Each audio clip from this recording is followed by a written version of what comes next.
So hello hi and good morning to all. आज हम करेंगे क्लास 9th का बायोलॉजी का जो फर्स्ट चैप्टर है that is improvements in food resources. ये चैप्टर को आज हम पढ़ेंगे, इम्प्रूवमेंट्स इन फूड रिसोर्सेस। तो सबसे पहले ये चैप्टर पढ़ने का जो बेसिक रीजन है, हम क्यों ये चैप्टर पढ़ें, क्या कोई और इम्पोर्टेंट चैप्टर नहीं है पढ़ने के लिए, तो यही चैप्टर हम क्यों पढ़ेंगे। तो देखो, ये चैप्टर पढ़ने का जो रीजन है वो ये है, हम ये चैप्टर में फूड क्या है देखेंगे और उसके साथ साथ फूड का जो प्रोडक्शन है उसको हम कैसे बढ़ाएंगे और फूड प्रोडक्शन हम क्यों बढ़ाएंगे, ये सब के बारे में हम इस चैप्टर में जानेंगे। आप सभी को पता होगा कि जो पॉपुलेशन इंडिया का या फिर जो वर्ल्ड का जो पॉपुलेशन है वो दिन ब दिन बढ़ता जा रहा है। अगर ऐसे करके करके जब अगर पॉपुलेशन अगर ऐसे ऐसे थोड़ा थोड़ा करके अगर बढ़ेगा तो क्या होगा, पॉपुलेशन बढ़ा तो फूड की डिमांड भी अपने आप बढ़ जाएगी, पॉपुलेशन बढ़ा फूड की डिमांड भी बढ़ जाएगी, तो इतने सारे लोगों को फूड सप्लाई करना ये हमारे लिए बिल्कुल ही पॉसिबल नहीं होगा, बहुत ही मुश्किल हो जाएगा। तो ये चैप्टर में हम इसके ऊपर भी चर्चा करेंगे कि हम फूड रिसोर्स का यानी कि फूड का इम्प्रूवमेंट हम कैसे करें, हम ऐसा क्या करें जिसके चलते पॉपुलेशन अगर बढ़ता है तो ठीक है, कोई प्रॉब्लम नहीं है, अगर पॉपुलेशन बढ़ता है तो ठीक है, लेकिन फूड की डेफिसिटी ना हो। पॉपुलेशन अगर बढ़ता है तो ठीक है, लेकिन जो फूड की डेफिसिटी वो ना हो। तो ऐसा हम क्या करें, कैसे करें, इस सब के बारे में हम ये चैप्टर में जानेंगे, that is improvements in food resources. ठीक है, तो सबसे पहले फूड क्या होता है। The edible substance that gives us energy is called food. जो सब्सटेंस को खाने पर हमें एनर्जी मिलता है हम उसे कहेंगे फूड। जैसे कि आपका फ्रूट हो गया, वेजिटेबल हो गया, लेग्यूम्स हो गए, सीरियल्स हो गए, जिनसे हमें कार्बोहाइड्रेट, प्रोटीन, मिनरल्स, विटामिन, ये सब चीजें हमें मिलती है। ठीक है, हम उसे कहेंगे फूड। ये पेन को तो हम फूड नहीं कहेंगे, क्योंकि अगर ये पेन को अगर हम खाते हैं तो इससे तो हमको एनर्जी नहीं मिलता। तो जो सब्सटेंस को खाने पर आपको एनर्जी मिलती हो हम उसे कहेंगे फूड। Why improvement needed. अब इंप्रूवमेंट्स इन फूड रिसोर्सेस, अब फूड रिसोर्स का मतलब क्या है। देखो, छोटी सी बात है, फूड रिसोर्सेस का मतलब होता है कहाँ से हमें फूड मिलता है। जैसे कि आपका प्लांट हो गया एंड एनिमल आपके हो गए। तो बेसिकली हमें जो फूड मिलता है वो प्लांट एंड एनिमल से मिलता है। तो ये प्लांट और ये एनिमल, ये दोनों हमारे लिए क्या हो गए, हमारे लिए रिसोर्स हो गए। तो इन दोनों का इम्प्रूवमेंट हम क्यों करेंगे, तो सिंपल सी बात है, अगर इन दोनों का इम्प्रूवमेंट अगर हम करेंगे तो हमें फूड की डेफिसिटी कभी भी नहीं होगी। तो इसीलिए हम प्लांट को और एनिमल को इम्प्रूव करेंगे, इन दोनों की लाइफ साइकिल को इम्प्रूवाइज करेंगे ताकि हमें फूड, इनसे बहुत ज़्यादा फूड मिले और फूड की डेफिसिटी ना हो। अभी जैसे मैंने कहा कि पॉपुलेशन दिन ब दिन बढ़ता जा रहा है और लोगों को रहने के लिए जगह चाहिए, तो लोग क्या कर रहे हैं, जंगल को साफ करके वहाँ पर घर बार बना के वो लोग वहाँ पे रह रहे हैं। वो डिफरेंट टाइप ऑफ सब्सटेंसेस जैसे क्लॉथ हो गया या फिर अपने डेली लाइफ में जितने भी सारी चीज़ों की आवश्यकता हो रही है, तो उस डिमांड को पूरा करने के लिए हमें बहुत सारी फैक्ट्रियाँ बनानी पड़ेगी, वो या फिर बहुत सारी फैक्ट्रियाँ, बहुत सारी इंडस्ट्रीज हम बना रहे हैं। तो इन सब फैक्ट्री को बनाने के लिए, इन सभी इंडस्ट्री को बनाने के लिए हम जंगल को साफ कर देते हैं। जहाँ पर भी एग्रीकल्चरल लैंड है हम वहीं पर फैक्ट्री बनाते हैं। अब ये जो एग्रीकल्चरल जो लैंड है बच्चों, ये तो फॉल कर रहा है, ये तो गिर रहा है, तो हम कहाँ पर क्या कल्टीवेशन कहाँ पे करेंगे, एग्रीकल्चर कहाँ पे करेंगे। तो इसके चलते ये प्लांट को और एनिमल को हमें थोड़ा सा इम्प्रोवाइज करना पड़ेगा, जिसके चलते पॉपुलेशन अगर बढ़ता है तो ठीक है, लेकिन फूड की जो डेफिसिटी है, फूड की जो डिमांड है, ये फॉल नहीं करना चाहिए, ये फॉल नहीं करना चाहिए। तो इस बात को हमें अपने ध्यान में रखना है। तो इसीलिए हम ये चैप्टर पढ़ेंगे, इम्प्रूवमेंट्स इन फूड रिसोर्सेस। ठीक है, चलिए आगे बात करेंगे। स्टेप्स टेकन इन पास्ट, मतलब क्या है? इसका मतलब ये है कि पास्ट में हमने वो कौन से स्टेप लिया है, हमने वो कौन कौन से स्टेप लिए हैं जिसके चलते आज 2021 में फूड की डेफिसिटी अभी तक नहीं हुई। ठीक है, सबसे पहले हम बात करेंगे ग्रीन रेवोल्यूशन के बारे में, जो इंडिया में स्टार्ट हुआ था, जिसे स्टार्ट किया था डॉक्टर प्रोफेसर MS स्वामीनाथन ने 1960 को स्टार्ट किया था। ठीक है, ये एक साइंटिस्ट रह चुके हैं, बहुत ही बढ़िया साइंटिस्ट रह चुके हैं MS स्वामीनाथन। इन्होंने ग्रीन रेवोल्यूशन स्टार्ट किया। अब ये ग्रीन रेवोल्यूशन क्या है? देखो, ग्रीन रेवोल्यूशन का मतलब होता है कि जो क्रॉप का जो प्रोडक्शन है, जो क्रॉप का जो प्रोडक्शन रेट है, हम उसे बढ़ाएंगे। That is called green revolution. Green का मतलब होता है प्लांट्स, क्रॉप्स। रेवोल्यूशन का मतलब होता है कोई एक स्टेप लेंगे, कोई ऐसा प्रोग्राम करेंगे जिससे जो क्रॉप का प्रोडक्शन है वो बढ़ेगा। तो ग्रीन रेवोल्यूशन को स्टार्ट किया था MS स्वामीनाथन ने। कहा था क्या? इन्होंने ये कहा, अगर हम क्या करें, कुछ गुड क्वालिटी का सीड अगर हम लें और हम फर्टिलाइजर का अगर इस्तेमाल करें, फर्टिलाइजर का इस्तेमाल करें, पेस्टिसाइड का इस्तेमाल करें, पेस्टिसाइड, वीडिसाइड का इस्तेमाल करें, वीडिसाइड्स, एंड मॉडर्न टेक्नोलॉजी का इस्तेमाल अगर हम करेंगे, मॉडर्न टेक्नोलॉजी अगर इसका हम इस्तेमाल करेंगे, तो डेफिनेटली जो क्रॉप प्रोडक्शन है, डेफिनेटली जो क्रॉप प्रोडक्शन है, ये क्या करेगा? क्रॉप प्रोडक्शन विल राइज, ये बढ़ जाएगा। This is called green revolution. हम इसे ही कहेंगे ग्रीन रेवोल्यूशन। अब जैसे व्हाइट रेवोल्यूशन क्या है? Increase in production of milk and milk products, this is white revolution. अब ब्लू रेवोल्यूशन क्या है? Increase in production of fishes, क्योंकि ये फिशेस भी हमारे लिए एक बहुत ही बढ़िया प्रोटीन के सोर्स हैं, बहुत ही बढ़िया प्रोटीन के सोर्स। ठीक है, और एनिमल हस्बेंड्री। अब ये एनिमल हस्बेंड्री क्या है? Farming of animals for food and animal products.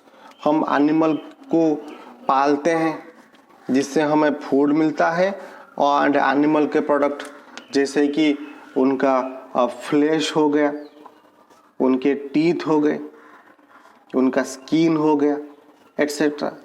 ठीक है, अगर हम काव को पाल रहे हैं तो काव डंग भी एक एनिमल प्रोडक्ट हो जाएगा। ठीक है, so this is animal husbandry. तो हमने क्या किया, अभी तक हमने क्या किया? हमने ये सब स्टेप्स लिए हैं, ये सब स्टेप्स हमने लिया है, जिसके चलते 2021 तक अभी तक फूड की डेफिसिटी नहीं हुई है। ठीक है, देखो, तो हम आ गए हैं अभी प्लांट सोर्स के बारे में हम बात करेंगे। ठीक है, क्योंकि जो फूड का जो सबसे बड़ा रिसोर्स है, दैट इज प्लांट। और प्लांट में सबसे पहले हम जिसकी बात करेंगे वो है क्रॉप। ये क्रॉप क्या होता है? The plants grown in a large scale in a large area. अगर कोई प्लांट को अब आप बहुत ज़्यादा मात्रा में लगाते हो, बहुत बड़े एरिया में, अगर कोई प्लांट को आप बहुत ज़्यादा मात्रा में लगाते हो एक बहुत ही बड़े एरिया में, हम उसी प्लांट को कहेंगे क्रॉप। जैसे कि आपका पैडी हो गया, आपका मेज हो गया, आपका व्हीट हो गया, शुगर केन, रबर, ये सब इसके एग्जाम्पल्स हैं। ठीक है। अब ये जो क्रॉप किसके ऊपर डिपेंड करता है? अब ऐसा नहीं है कि पैडी, मेज, व्हीट, शुगर केन, रबर ये सब क्रॉप्स हो गए, हम इसको ज़्यादा लगाएंगे। इसका मतलब ये नहीं कि आप जहाँ चाहो इसको लगा दो और ये प्लांट अपने आप बढ़ जाएगा, ऐसा नहीं होता। जो क्रॉप होता है, क्रॉप का जो ग्रोथ है, क्रॉप का जो डेवलपमेंट है, ये डिपेंड करता है किसके ऊपर? वेदर के ऊपर, वाटर के ऊपर, ह्यूमिडिटी के ऊपर, सॉइल के ऊपर और फोटो पीरियड के ऊपर। फोटो पीरियड का मतलब होता है अवेलेबिलिटी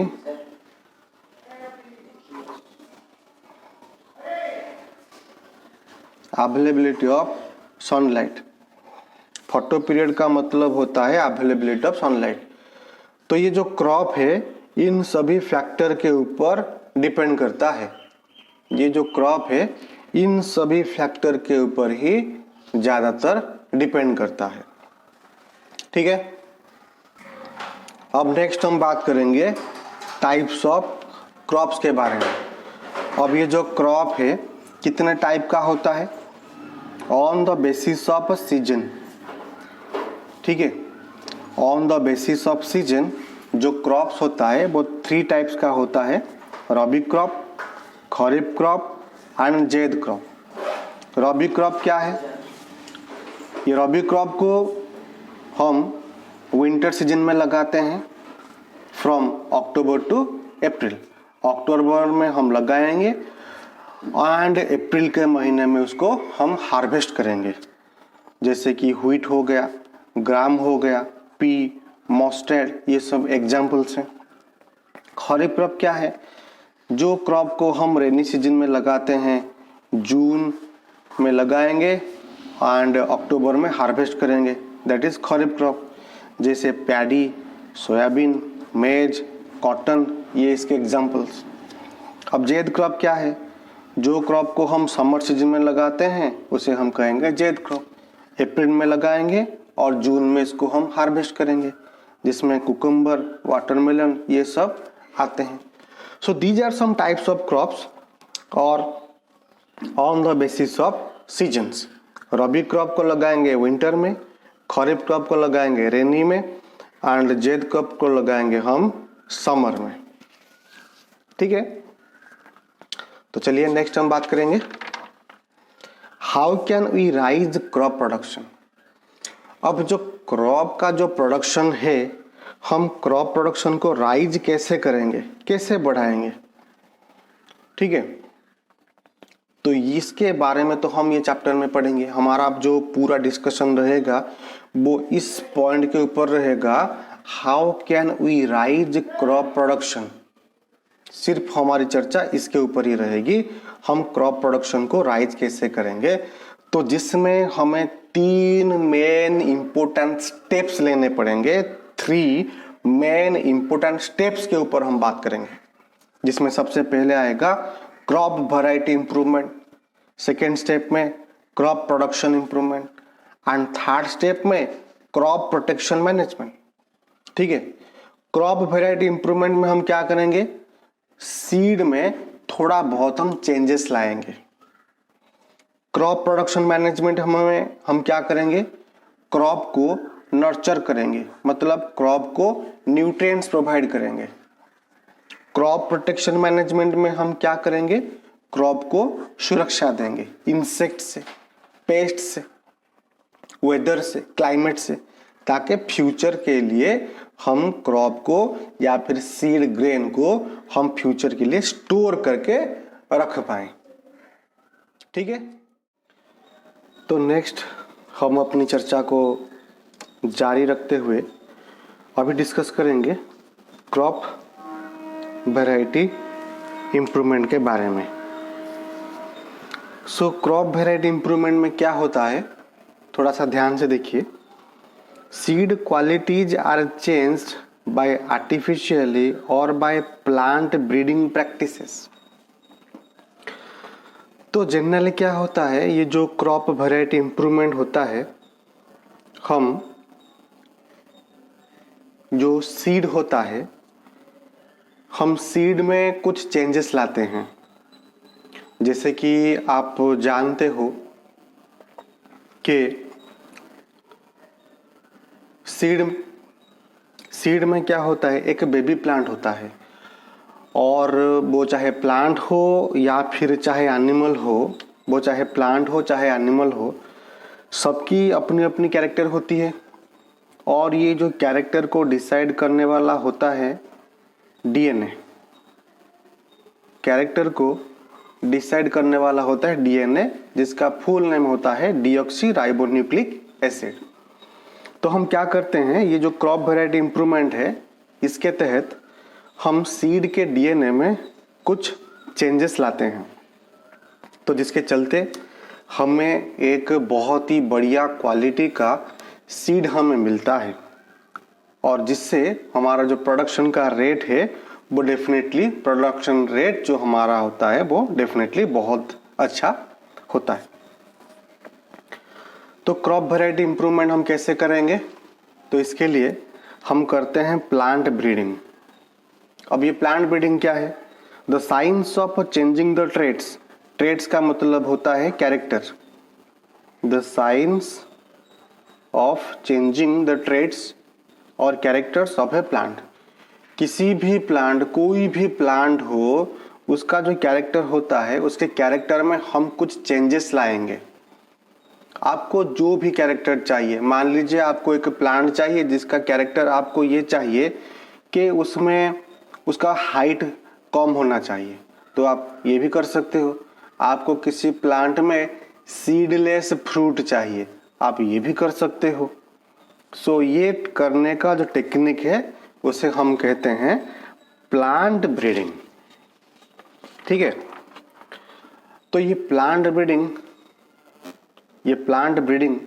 होता कैसे है? देखो, प्लांट ब्रीडिंग में हमने ये समझा कि प्लांट के कैरेक्टर में कुछ चेंजेस लाएंगे, प्लांट के ट्रेट में कुछ चेंजेस लाएंगे, that is called plant breeding. तो प्लांट ब्रीडिंग के कुछ टेक्निक्स होते हैं, जैसे सबसे पहले आता है आपका इंट्रोडक्शन। इंट्रोडक्शन एक प्लांट ब्रीडिंग का टेक्निक है। इंट्रोडक्शन आपका प्लांट ब्रीडिंग का एक टेक्निक होता है, जिससे आप प्लांट के कैरेक्टर में कुछ चेंजेस ला पाएंगे। ये कैसे होता है?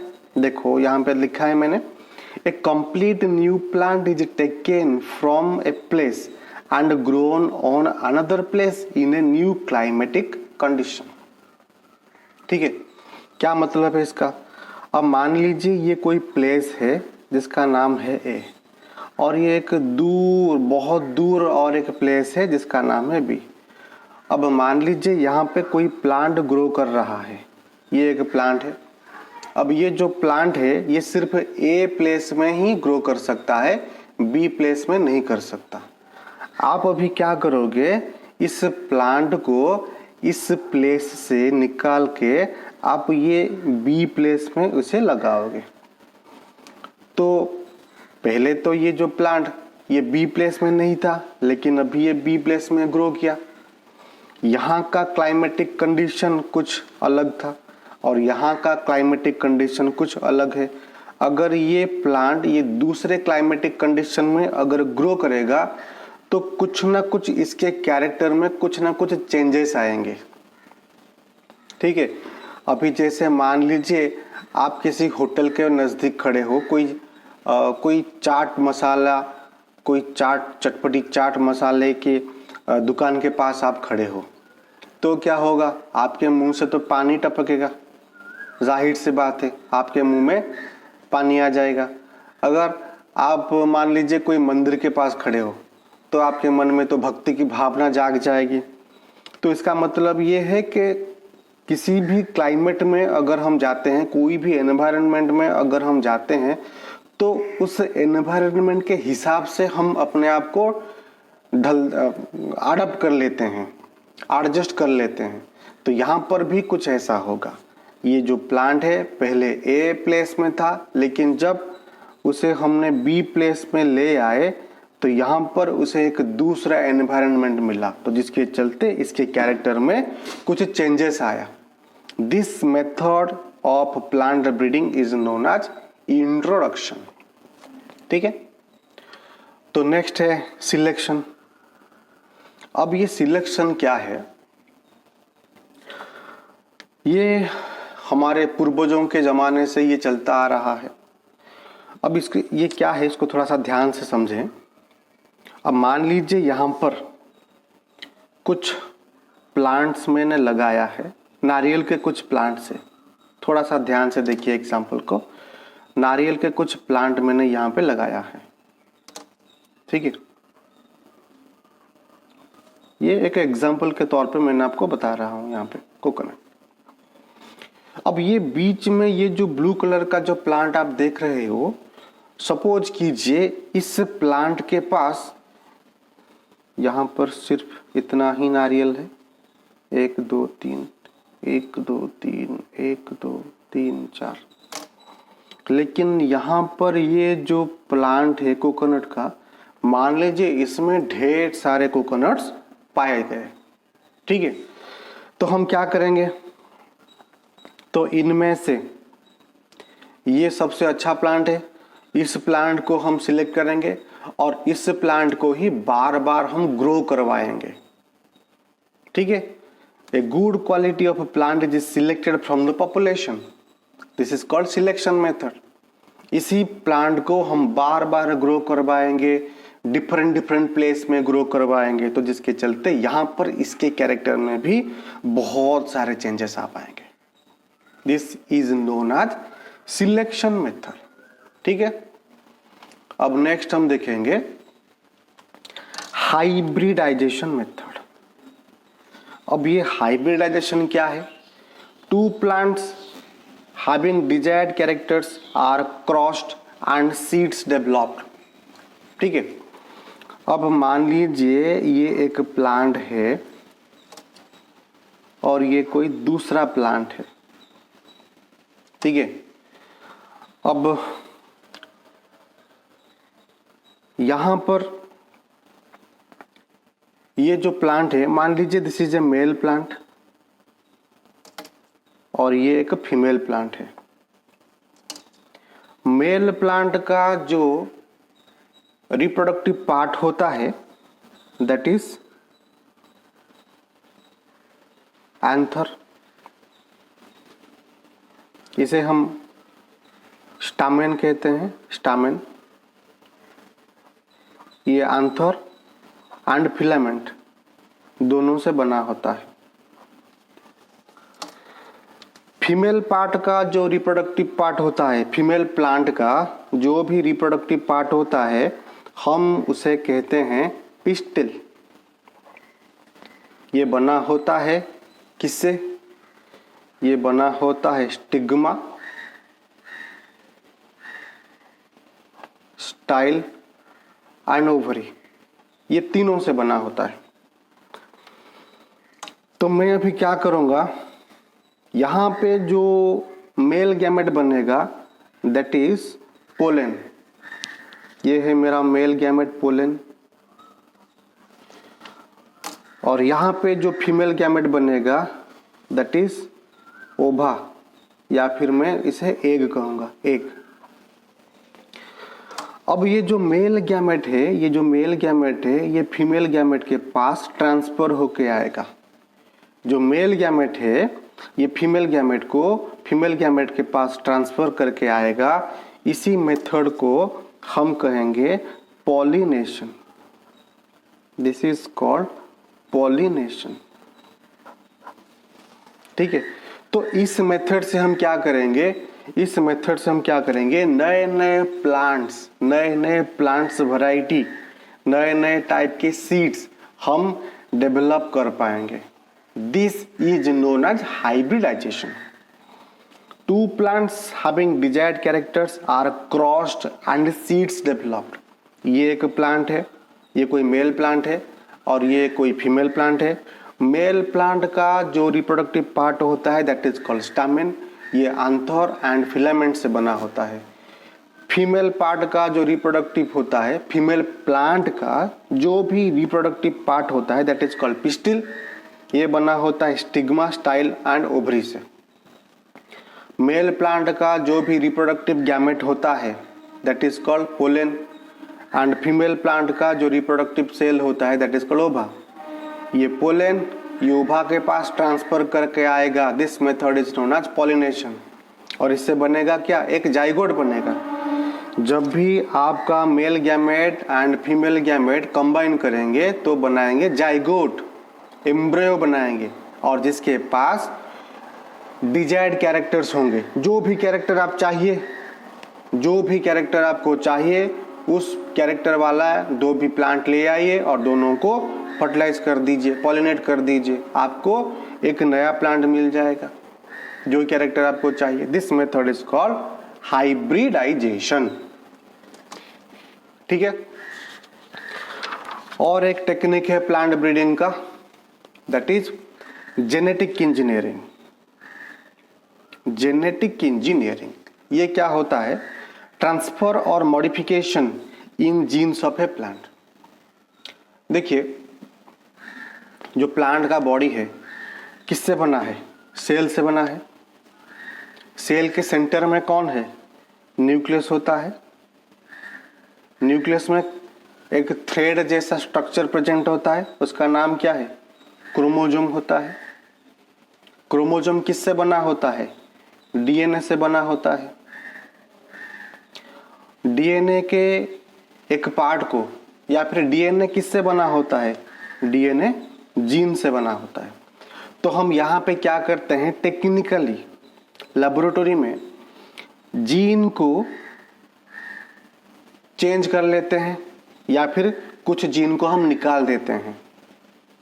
तो जिससे क्या होगा, अगर हम चेंज करेंगे मतलब हमने जीन में कुछ मॉडिफाई किया, कुछ कैरेक्टर को हमने चेंज किया, या फिर जीन को निकाल दिया मतलब कुछ कैरेक्टर को हमने निकाल दिया।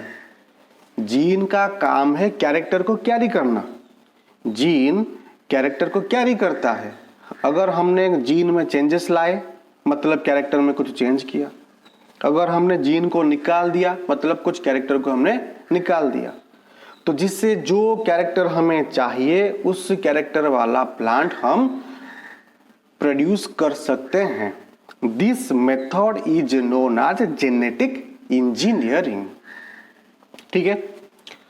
तो अभी तक हमने प्लांट ब्रीडिंग के बारे में देख लिया, प्लांट ब्रीडिंग के बारे में हमने देख लिया। ठीक है। अब हम ये देखेंगे AIIMS and objectives of plant breeding, मतलब प्लांट ब्रीडिंग से हमें फायदा क्या हुआ। ठीक है। तो सबसे पहला फायदा हमें ये हुआ हाई यील्ड, जो हमारी प्रोडक्शन रेट था, प्रोडक्शन रेट को हमने इंक्रीज करवाया, क्योंकि हमारे पास बहुत ही बढ़िया क्वालिटी के सीड थे। तो जिसके चलते हमने क्या किया, जिसके चलते हमने अपना प्रोडक्शन रेट को बढ़ा दिया। Next, improved quality. Improved quality में क्या होता है, हमने सीडलेस फ्रूट डेवलप किए। ठीक है। कहीं पे सीडलेस फ्रूट डेवलप किए, कहीं पे कुछ टेस्ट भी ऐड करवाया, एकदम जूसी फ्रूट प्रोड्यूस कर पाए। ठीक है। अगर हमें हाइट नहीं चाहिए तो हमने क्या किया, ड्वार्फ प्लांट भी जनरेट कर दिए। तो ये है इम्प्रूव्ड क्वालिटी, हमने क्वालिटी को बदल दिया, बिल्कुल ही क्वालिटी को बदल दिया। Biotic and abiotic resistance. Biotic resistance में कौन आएगा, बायोटिक रेजिस्टेंस में आपके इंसेक्ट आएंगे, आपके पेस्ट्स आएंगे। ठीक है। मतलब आपका जो क्रॉप है उसे इंसेक्ट एंड पेस्ट ये बिल्कुल खराब नहीं कर पाएंगे। अबायोटिक रेजिस्टेंस में कौन आएगा, आपका टेम्परेचर आएगा, वाटर आएगा, क्लाइमेट आएगा, ये सब अबायोटिक है। ना कोई भी बायोटिक फैक्टर आपके क्रॉप को खराब कर पाएगा, ना ही कोई अबायोटिक फैक्टर आपके क्रॉप को खराब कर पाएगा। उसके बाद चेंज इन मैच्योरिटी, मतलब मान लीजिए आपके बगीचे में कोई आम का पेड़ है और उस आम को पकने के लिए मान लीजिए 3 महीना लगता है। आपने क्या किया, जेनेटिक इंजीनियरिंग से इसके कैरेक्टर में कुछ बदलाव ले आए। अब पहले आम को पकने के लिए 6 महीना लगता था, अभी 3 महीने में आम पक जाएगा। That is called change in maturity. Wider adaptability, आप कोई भी क्लाइमेट में उस प्लांट को लगा सकते हो, किसी भी क्लाइमेट में वो प्लांट आप लगा सकते हो, इसमें कोई परेशानी का सामना आपको करना नहीं पड़ेगा। डिजायरेबल एग्रोनॉमिक कैरेक्टर्स, मतलब क्या है, अगर आपको लंबा प्लांट चाहिए तो आप उस कैरेक्टर को ऐड कर सकते हो, अगर आपको जूसी फ्रूट चाहिए तो आप उस कैरेक्टर को ऐड कर सकते हो, अगर आपको बहुत ही ज़्यादा अमाउंट में लीफ चाहिए तो आप उस कैरेक्टर को ऐड कर सकते हो। So these are known as desirable agronomic characteristics. तो ये सब कैरेक्टर्स, ये सब फीचर्स हम ऑब्टेन कर पाए किस मेथड से, प्लांट ब्रीडिंग मेथड से। So these are the aims and objectives of plant breeding. अब नेक्स्ट हम चर्चा करेंगे क्रॉप प्रोडक्शन मैनेजमेंट के बारे में। तो ये क्रॉप प्रोडक्शन मैनेजमेंट क्या होता है, इसके बारे में हम अपनी चर्चा करेंगे।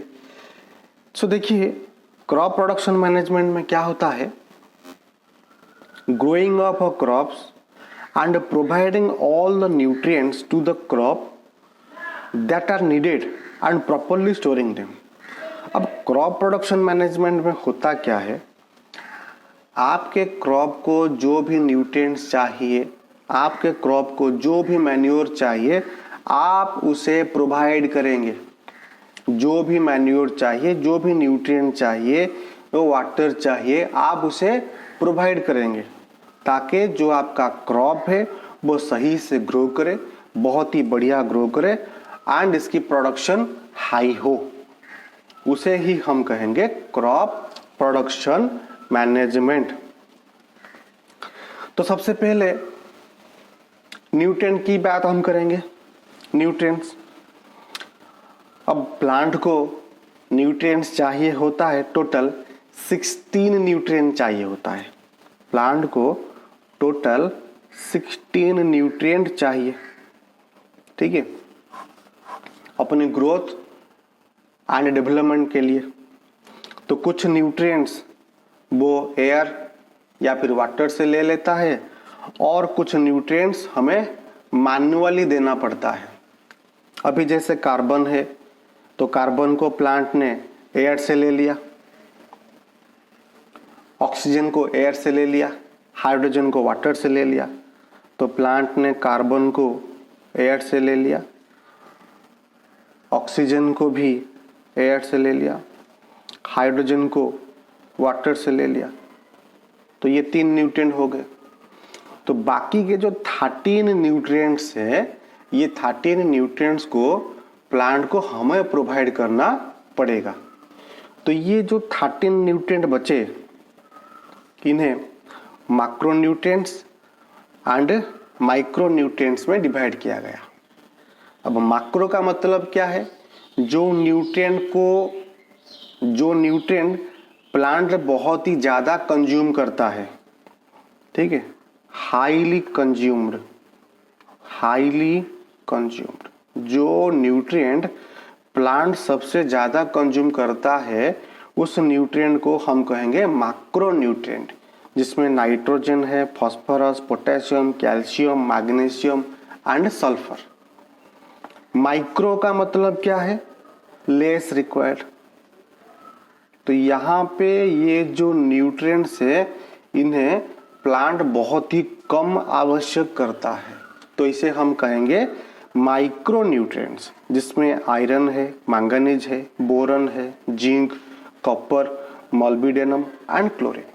तो ये सब न्यूट्रिएंट्स को हम कहेंगे माइक्रो न्यूट्रिएंट्स, ठीक है। चलिए, सोर्सेस ऑफ न्यूट्रिएंट्स। अब प्लांट ये सब न्यूट्रिएंट्स को लाएगा कहाँ से? तो या पहले नेचुरली और दूसरा आर्टिफिशियली। नेचुरली हम बनाएंगे by the help of nature and microbes. Artificially ये बड़े बड़े इंडस्ट्री, बड़े बड़े फैक्ट्रीज में बनता है आर्टिफिशियली। अब जैसे मैन्योर, ये एक न्यूट्रिएंट है जो नेचर है, नेचुरल है, मेड बाय नेचर होता है। और यहाँ पे ये जो फर्टिलाइजर आप देख रहे हो ये बिल्कुल ही मैन मेड है, so that is why this is artificial. अब मैन्योर में अगर कुछ एग्जाम्पल की बात अगर मैं करूं, एक में आएगा आपका compost, green manure, vermi compost. अगर फर्टिलाइजर की बात मैं करूं, सुपर फॉस्फेट, यूरिया, एनपीके मतलब nitrogen, phosphorus, potassium, ammonium sulphate. तो ये कुछ एग्जाम्पल्स हो गए इसके, ठीक है। तो ये कंपोस्ट क्या होता है? ये कंपोस्ट होता है डीकम्पोज्ड प्लांट और एनिमल वेस्ट। आप अपने घर के बैकयार्ड में, घर के पीछे एक बहुत ही बड़ा गड्ढा कर देंगे। उस गड्ढे में जो भी प्लांट वेस्ट होगा, जो भी एनिमल वेस्ट होगा, आप उस गड्ढे में डाल देंगे। जो माइक्रोब्स होते हैं, जो बैक्टीरियाज होते हैं, वो इन प्लांट एंड एनिमल वेस्ट को डिकम्पोज करेंगे। तो लगभग आपको 4 या 5 महीने के अंदर आपको कंपोस्ट मिल जाएगा, ठीक है। नेक्स्ट आता है ग्रीन मैन्योर। अब ग्रीन मैन्योर क्या है? अब जैसे कि सॉन हेम्प, काओपी, ये कुछ प्लांट्स हैं। आप क्या करेंगे, आपके फील्ड में कोई भी क्रॉप को लगाने से पहले आप ये जो सॉन हेम्प है, काओपी है, ये प्लांट को आप फील्ड में लगा देंगे। ये जो प्लांट होते हैं ये बहुत ही तेजी से ग्रो करते हैं और इनका जो रूट है वो सॉइल के बहुत ही डीप तक जाता है और जाने के बाद बहुत दूर तक जाएगा और जाने के बाद ये ढेर सारा न्यूट्रिएंट्स सॉइल के अंदर से खींच के लाएगा। अब जैसे कि ये दोनों प्लांट धीरे धीरे करके बड़े हो जाएंगे, फ्लावरिंग स्टेज में आ जाएंगे, तब क्या करोगे, आप इनके ऊपर ट्रैक्टर को चढ़ा देना। तो ट्रैक्टर क्या करेगा, इन प्लांट को अपनी जड़ से निकाल देगा, अपरूट कर देगा, प्लांट को सॉइल से निकाल देगा और ये प्लांट फील्ड के ऊपर वैसे पड़े रहेंगे। और सॉइल में जो बैक्टीरिया है, सॉइल में जो बैक्टीरिया होता है, ये बैक्टीरिया इन प्लांट्स को डिकम्पोज करके मैन्योर में बदल देगा। This manure is called green manure, ठीक है। उसके बाद आता है वर्मी कंपोस्ट। अब ये वर्मी कंपोस्ट क्या है? हम एक वुडन बॉक्स लेंगे और जिसमें घास, पेपर, स्ट्रॉ और थोड़ा सा पानी डाल देंगे और उस बॉक्स में हम क्या करेंगे, जो भी प्लांट वेस्ट होगा हम उस बॉक्स में डाल देंगे। एंड उसके बाद एक आर्थवर्म होता है जिसका नाम है रेड वर्म, उस आर्थवर्म को हम उस बॉक्स में डाल देंगे। ये क्या करेगा, जो भी प्लांट वेस्ट उस बॉक्स के अंदर होगा उसे खाके ये एक कंपोस्ट में बदल देगा एंड उस कंपोस्ट को हम कहेंगे वर्मी कंपोस्ट। तो ऐसे ही compost, green manure and vermicompost हम बनाते हैं। और यहाँ पे ये जो आप देख रहे हो, सुपर फॉस्फेट हो गया, यूरिया हो गया, एनपीके, अमोनियम सल्फेट, ये सब बड़े बड़े फैक्ट्रीज में बनते हैं, ठीक है। सो ये हो गया सोर्सेस ऑफ न्यूट्रिएंट्स। अब हम यहाँ पे देखेंगे एक छोटा सा डिफरेंस फर्टिलाइजर एंड मैन्योर के बारे में। अब जैसे अगर कॉस्ट की मैं बात करूं, फर्टिलाइज़र का जो कॉस्ट होता है वो थोड़ा सा हाई होता है, लेकिन मैन्योर का जो कॉस्ट होता है ये थोड़ा सा उसके मुकाबले बहुत ही लो होता है। न्यूट्रिएंट्स लेवल की अगर मैं बात करूं तो फर्टिलाइज़र में हाई न्यूट्रिएंट प्रेजेंट होता है, लेकिन मैन्योर के केस में लो होता है। फर्टिलिटी, जो फर्टिलाइज़र होता है ये सॉइल की जो फर्टिलिटी होती है ये इसको घटा देता है, लेकिन मैन्योर सॉइल की जो फर्टिलिटी है इसको ये बढ़ाता है। फर्टिलाइज़र के चलते आपको पोल्यूशन का सामना करना पड़ सकता है, इसके चलते सॉइल पोल्यूशन होता है और वाटर भी पोल्यूशन होता है, लेकिन मैन्योर आपका बिल्कुल ही इको फ्रेंडली होता है, इसके वजह से कोई भी सॉइल कोई भी वाटर पोल्यूशन बिल्कुल नहीं होता। फर्टिलाइज़र यूज़फुल फॉर माइक्रोब्स, ये बिल्कुल ही नहीं है, ये यूज़फुल माइक्रोब्स को कील कर देता है, बिल्कुल मार देता है, लेकिन जो मैन्योर होता है it is helpful for microbes. आपके सॉइल में जो भी हेल्पफुल माइक्रोब्स होते हैं, बैक्टीरिया होते हैं, उनको बढ़ने के लिए मैन्योर बहुत ही हेल्प करेगा। पोर्टेबिलिटी, पोर्टेबिलिटी का मतलब होता है कैरी करना। आप फर्टिलाइज़र को इजीली एक जगह से दूसरी जगह को कैरी कर सकते हो, लेकिन मैन्योर को आप इजीली एक प्लेस से दूसरे प्लेस को कैरी नहीं कर सकते। So these are some basic differences between fertilizer and manure. तो इसलिए हम बाकी का जो पार्ट है उसे हम कवर करेंगे, ठीक है। तो मिलते हैं नेक्स्ट पार्ट में जल्दी ही, तब तक के लिए keep learning and stay safe.